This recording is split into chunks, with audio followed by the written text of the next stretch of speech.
ہے کہ سوائے میرے نبی کے کوئی شخص درجہ کمال تک نہ پہنچا ہے اور نہ پہنچ سکتا. لیکن رائٹر کہتا ہے کہ اللہ نے ہر انسان کو ایک خوبی دی ہے. ہر انسان کو اللہ نے خوبی دی ہے.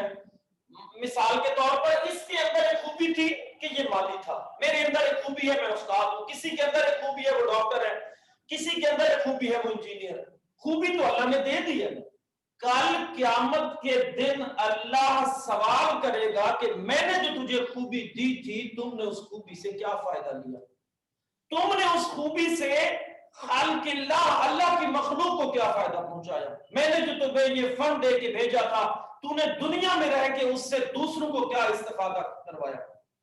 اور یہ درجہ کمال ہے. مصنف کہتا ہے کہ نام دیو کے اندر اللہ نے خوبی تو رکھ دی تھی, مگر آپ نے دیکھا ہے بعض لوگ ایسے ہیں جو خوبی کے ہوتے ہوئے اسے فائدہ نہیں لیتے ہیں, وقت پاس کرتے ہیں اور یا مقصد کے اپنے وقت کو ضائع کرنے کے لیے دوسروں کا وقت بھی ساتھ میں شامل کر لیتے ہیں. لیکن نہیں, انسان کو حکم ملا ہے لیس للانسان الا ما سعى, الا ما سعى کا مطلب ہی درجہ کمال تک کی کوشش ہے کہ آپ سعی کرتے جائیں, کوشش کرتے جائیں, سٹرگل کرتے جائیں.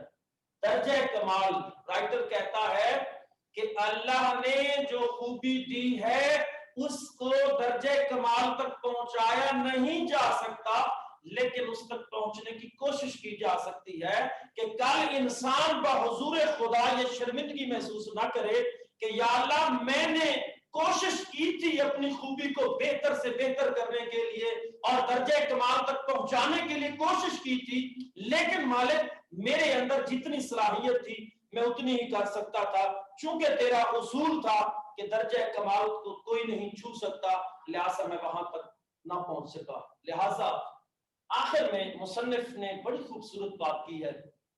کہتا ہے کہ اگر نیکی کا معیار یہ ہے کہ انسان اچھا کام کرے اور دل میں محسوس بھی نہ کرے کہ میں اچھا کر رہا ہوں, تو میرے نزدیک نام دیو سب سے بڑا نیک انسان تھا. اور اگر بڑا ہونے کا یہ کمال ہے, یہ خوبی ہے کہ انسان عاجز ہو کے بڑا ہو سکتا ہے, تو میں سمجھتا ہوں نام دیو سے بڑا کوئی نہیں تھا. اور درجہ کمال تک پہنچنے کی صلاحیت جو اللہ نے نام دیو کو دے رکھی تھی, مصنف کہتا ہے کہ میرا یہ یقین ہے کہ نام دیو مالی سے زیادہ کسی نے درجہ کمال تک پہنچنے کے لیے کوشش کی ہوگی.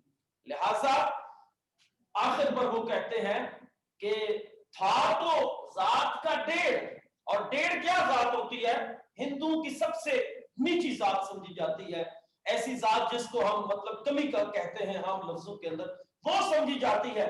مگر حسن, سچائی اور صداقت کسی کی وراثت نہیں, یہ انسان خود پیدا